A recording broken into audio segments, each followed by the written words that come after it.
Mansfield, a lot of people I've not thanked, you could take a bit of an Oscar speech if I'm not careful, but you all know you are and you did a brilliant job. And we pass over to the next Prime Minister of the United Kingdom.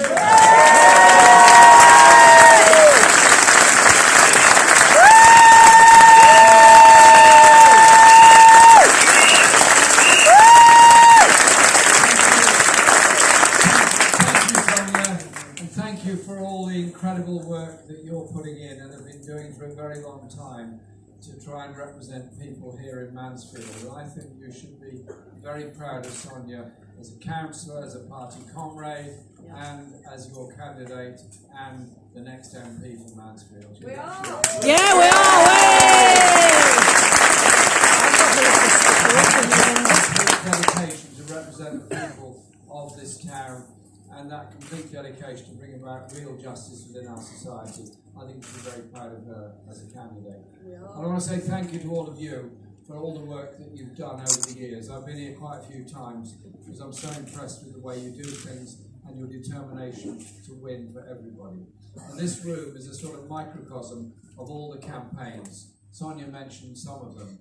I want to say a big thank you to all the WASPy women.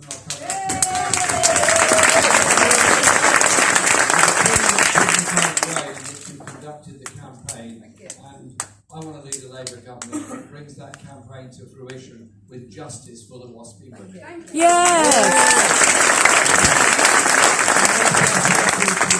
The NUM members that are here, the work you've done, the way you've raised the issue of the pension robbery that's been undertaken by this government, and we made a very clear statement next week. We will change that. You will get the pension you deserve, you're owed, and you paid for. It will not be robbed. The pension fund will not be robbed by a Labour government. Thank you for all that you've done and the support you've given us.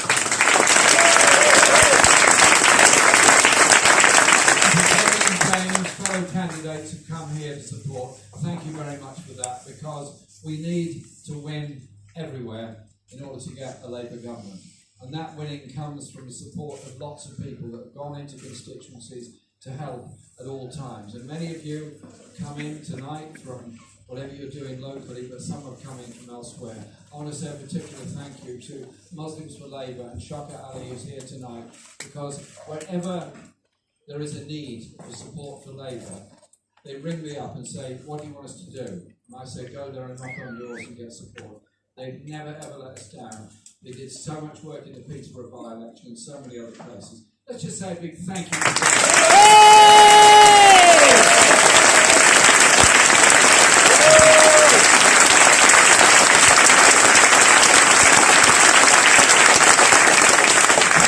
Very practically demonstrate what we're about. We're a party from all over. We're a party from every community, and we're a party that's absolutely determined to win this election in 12 days' time. And you've done a huge amount of work, and that work will bear fruit next week when we get the votes in. But we've still got 8 days to go. Lots of things are going to be thrown at us in the next 8 days of that, I have no doubt. A lot of unpleasantness will be said about individuals, and I understand some of the mainstream media occasionally say unkind things about me and my family. I simply have a message for them with this. I really don't care how low you go, because when you go low, we go high.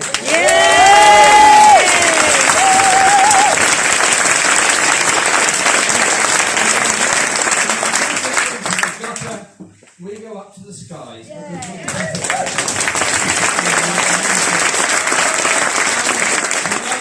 sending an email out to all Labour Party members all over the country.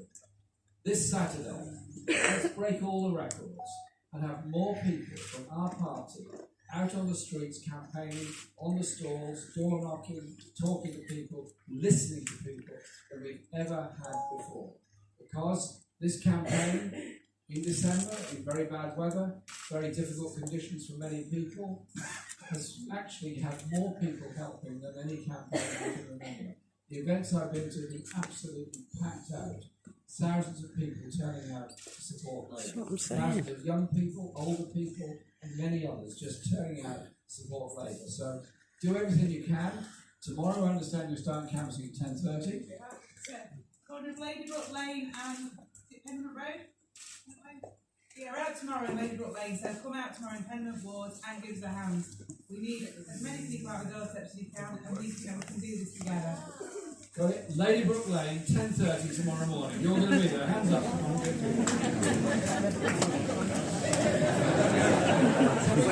A slight swing towards Ladybrook Lane. For Ladybrook Lane tomorrow. Hands up. Those who Yay! Yeah, I live on Ladybrook Lane, so it's fairly easy. And obviously, we've got to work and everything else tomorrow. But thank you for the work that you did. This election campaign has been dubbed as the Brexit election. If somebody will bring me a glass of water before we bring it back into public ownership, I'd be very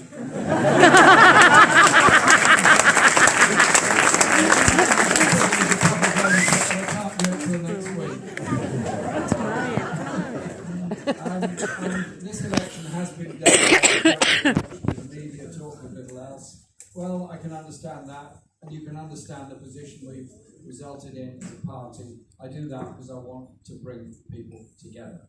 I want to bring people together, however they voted in 2016, and get on with, as a government, making sure that we deliver anti-austerity policies, that we deliver social justice all across this country.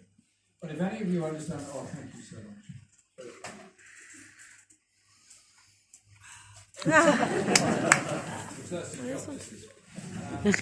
You've seen what's going on with the National Health Service and with Donald Trump.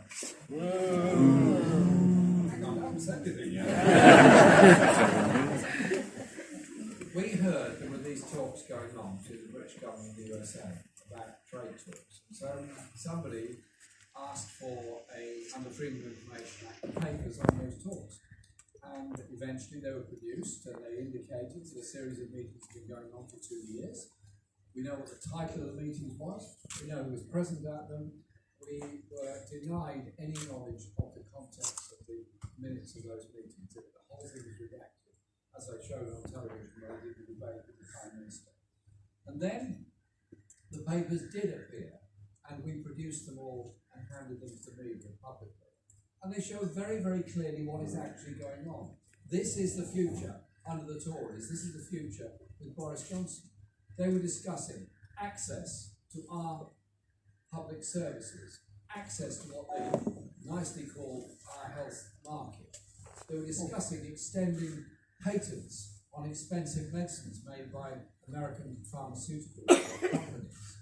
And they were discussing the way in which they could run our public services. They were also made it very clear that issues of the climate emergency, of climate change, and environmental disasters could not be included in any negotiations. But they also wanted to know that their investments would be secure in the future in case you should get something in Britain like a government that wanted to regulate work, to regulate conditions at work, that wanted to pay workers a decent wage. They wanted what they call investor state protection to go against that. So we released all of this information. And then, and Boris Johnson says, well, the NHS is not on the table and not for sale. If that's the case, why has he and Theresa May spent 2 years in secret negotiations with the USA on exactly that? I tell you this, the only way forward for Johnson and the Tories is a sweetheart trade deal with the USA. The sweetheart trade deal with the USA is a threat to our national health service, is a threat to our public services, is a threat to our environmental regulations, working conditions, and what rights consumers have to have clean, safe products to eat. And so I simply put it to you this way. If this government gets back, all of that will be very much on the table, and all of that will be a real risk to all of us and our society. So a Labour government will not go down that road. We will simply not allow or accept that in any way. That, to me, is a very important point to get across in this election campaign.